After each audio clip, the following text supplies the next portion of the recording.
ఒక్క క్షణం, ఒక్క ఆలోచన, ఒక్క అడుగు మన జీవితాన్నే మార్చేస్తుంది. అలాంటి జీవితం నడి రోడ్డు మీద అంతమైపోతే చాలా దారుణంగా ఉంటుంది.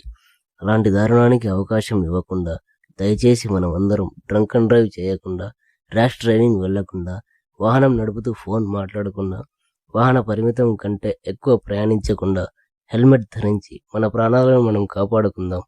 మన జీవితాలను అద్భుతంగా మార్చుకుందాం.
హలో.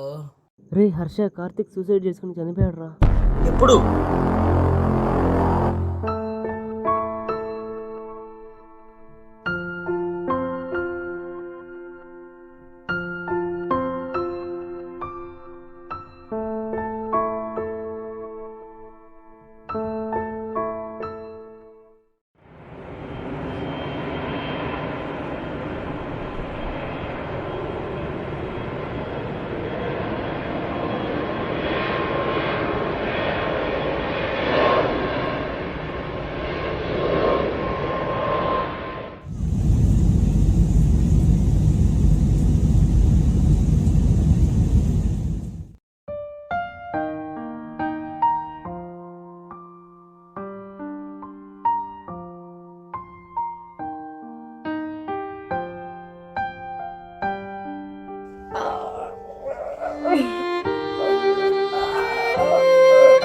రే హర్ష ఏమైందిరా? హర్ష ఏమైంది? రే హర్ష ఏమైందిరా?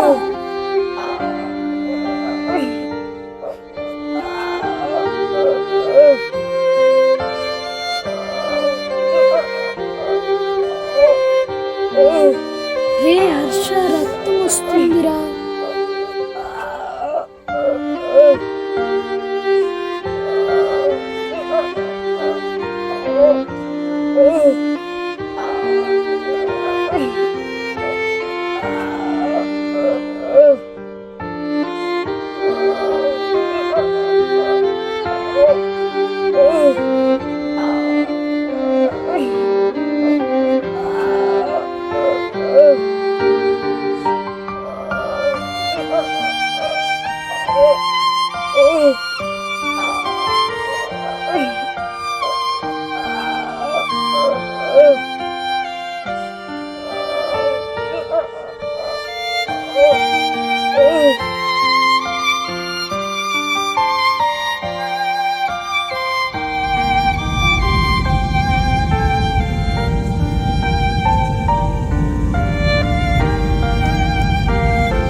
ఎలా జరిగిందిరా?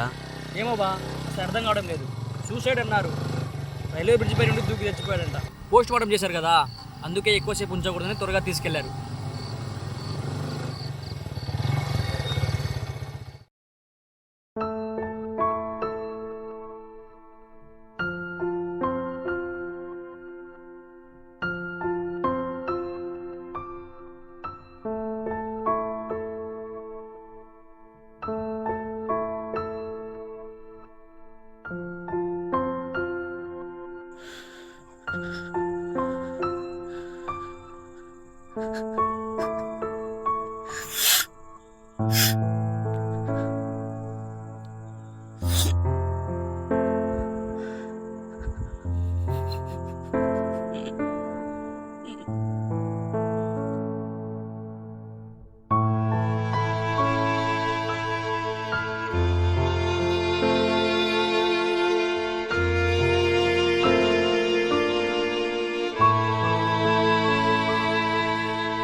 రే హర్ష, రే హర్ష, నన్ను కాపర్రా రే.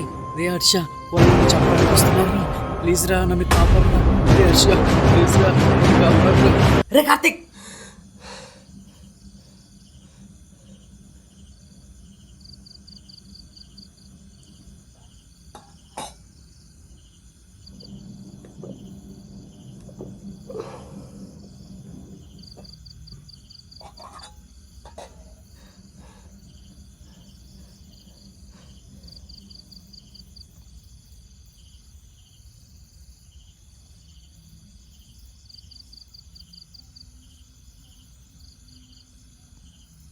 కార్తిక్ సూసైడ్ చేసుకున్నంత పిరికోడు కాదు, ఏదో జరిగి ఉండి ఉంటుంది.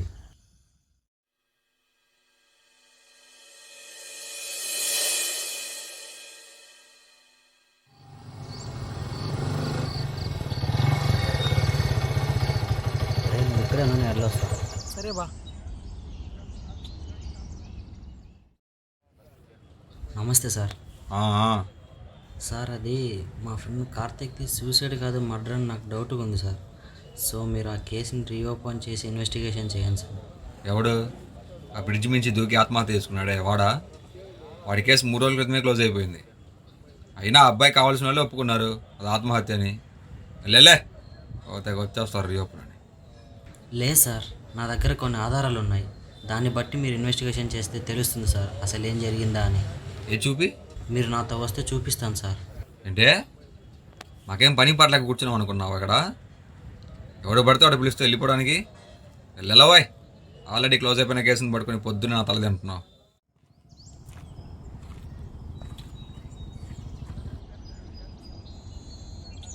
ఏమన్నారు బా? వీళ్ళెవరు ఇక్కడ పట్టించుకునేలా లేరురా. పైగా కేసు కూడా క్లోజ్ అయిపోయింది అంటున్నారు.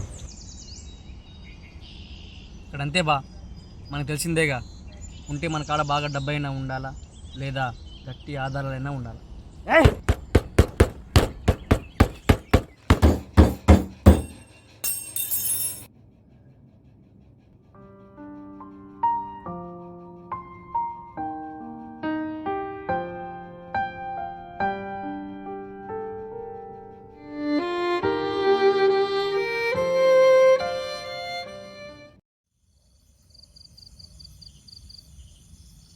హర్ష!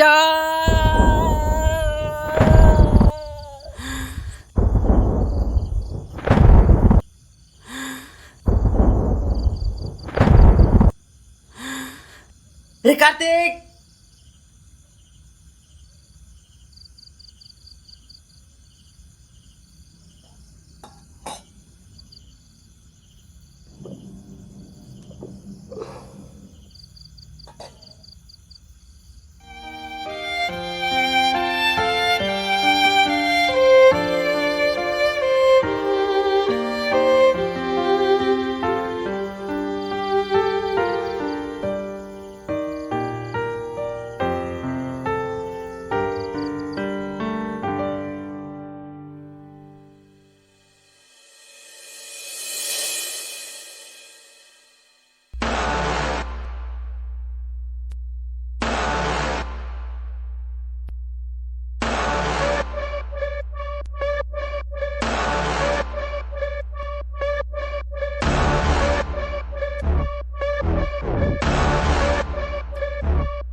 ఎరా హర్ష, ఎలా ఉన్నావు?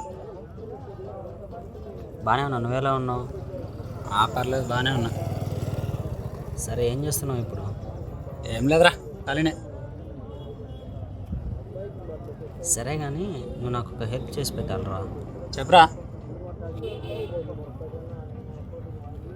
కార్తిక్ది సూసైడ్ కదా మర్డర్ నాకు డౌట్గా ఉంది. సో దానికి సంబంధించిన డీటెయిల్స్ కోసం కొన్ని ప్లేసులు తిరగాలి. నాకు ఇక్కడ అంతగా తెలియదు కదా, నువ్వు తోర్రా. అది ఇప్పుడు నాకు కొంచెం పని ఉందిరా. పనులేముంటే తర్వాత చూసుకోవచ్చు, ఒకసారి పోయేద్దాం పదరా.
బెస్ట్ ఫ్రెండ్ వదిలించుకోవడం అంతే కష్టం. ఆ రోజు నేను కార్తీక్తో మాట్లాడిన మాటలు ఇప్పటికీ నా మనసుకు వినపడుతూనే ఉన్నాయి.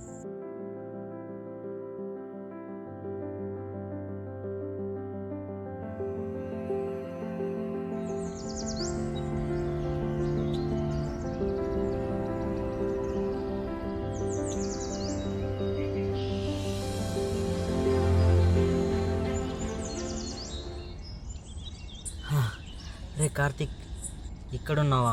నీకోసం ఊరంతా వెతుకుతున్నారా? అంతా సెట్రా, ఇంకా 2 రోజుల్లో బయలుదేరాలి.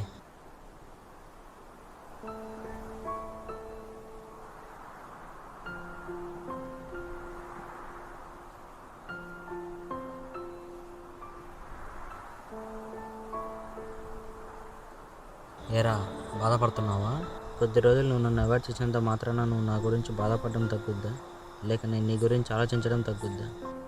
లేదు కదా. నాకెలా తెలిసింది అనుకుంటున్నావా? మన ఇద్దరు మైండ్ సెట్ ఒకటే కదరా. నువ్వేం ఆలోచిస్తున్నావో నెక్స్ట్ మినిట్ అదే ఆలోచన నా మైండ్లో రన్ అవుతుంది. అయినా నువ్వేంట్రా, ఇన్ని రోజులు నేను వెళ్ళడానికి నాకు ఇంత మోటివేట్ చేసి నాకు ఇంత ఎనర్జీ ఇచ్చి ఇప్పుడు నువ్వు డల్లేకపోతే అలా? నువ్వు వెళ్ళడానికి నేను నీకు ధైర్యం ఇచ్చాను, కానీ నువ్వు వెళ్ళిన తర్వాత నేను ఎలా ఉండాలో అర్థం కావట్లేదురా. మనం బ్రతికే ఒక్కొక్క క్షణం అద్భుతంగా ఉండాలంటే మన జ్ఞాపకాలు గట్టిగా ఉండాలి. మన గతంలో జరిగిన హ్యాపీ మూమెంట్స్ని రాబోయే ఒక్కొక్క సెకండ్తో షేర్ చేసుకొని హ్యాపీగా ఉండాలి.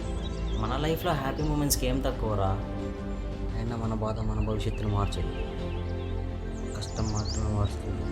అయినా ఇంకెన్నాళ్ళరా, గట్టిగా కొడితే 3 years, తర్వాత లైఫ్ లాంగ్ ఇక్కడేగా.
రే హర్ష,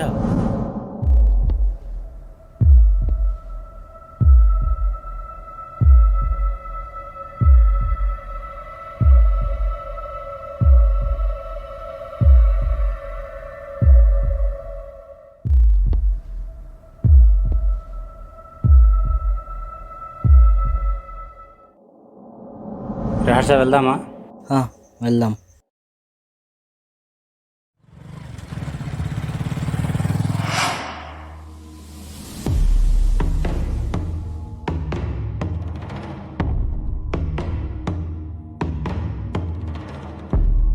ఈ ప్లేస్ గుర్తుందారా శివ? ఎందుకు గుర్తుండదులే, 1 వారం కిందగా ఇక్కడికి వచ్చింది. ఏంటి? అదే, అప్పుడప్పుడు ఇక్కడికి వస్తుంటావు కదా అంటున్నా.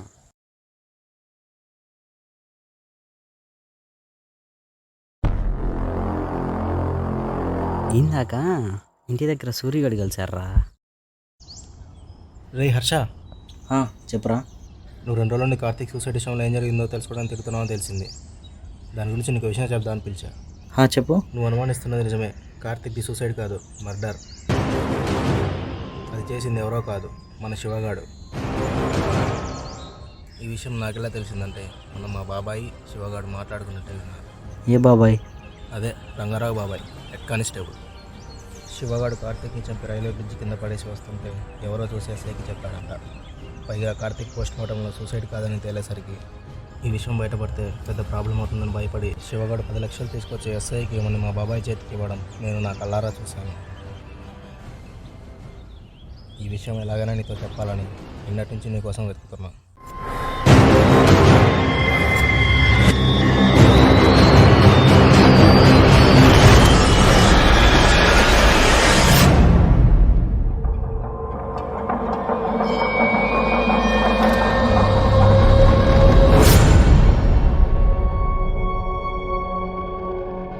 క్లాస్లో అందరికంటే ఎక్కువ మార్కులు ఎవరికి వచ్చాయి? కార్తీక్ సార్. Very good. అందరు కార్తీక్ కోసం క్లాప్స్ కొట్టండి.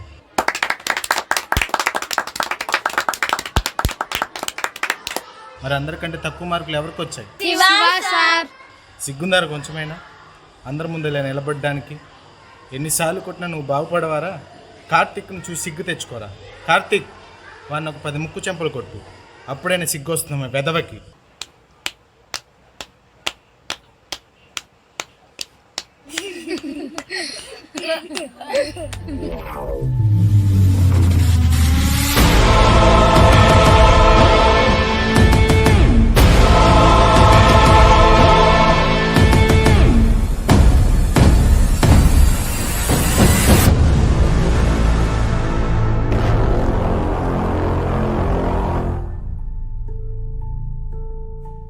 వా, ఏం డెస్టినీరా! శత్రువుని పక్కన పెట్టుకొని ఇన్ని రోజులు ఎక్కడెక్కడ వెతుకుతున్నా. ఇందులో విచిత్రం ఏంటంటే నిన్ను పట్టుకోవడానికి నువ్వే హెల్ప్ చేసావు. చెప్పరా, కార్తీక్ని చంపేంత అవసరం నీకేమొచ్చింది? వాడిని చంపేంత తప్పు వాడేం చేశాడు? చెప్పరా! నువ్వు ఇక్కడ నుండి తప్పించుకోవాలని చూస్తున్నావేమో. ఇక్కడ నుండి నువ్వు ఎంత దూరం పరిగెత్తినా తప్పించుకోలేని ప్లేస్లో ఉన్నాం మనం ఇప్పుడు. నువ్వు పరిగెత్తడం స్టార్ట్ చేసిన నెక్స్ట్ మినిట్ నేను నిన్ను పట్టుకుంటా. సో పారిపోదామన్న తార్ తీసేసేసరి కార్తీక్ని ఎందుకు చంపావో చెప్పు.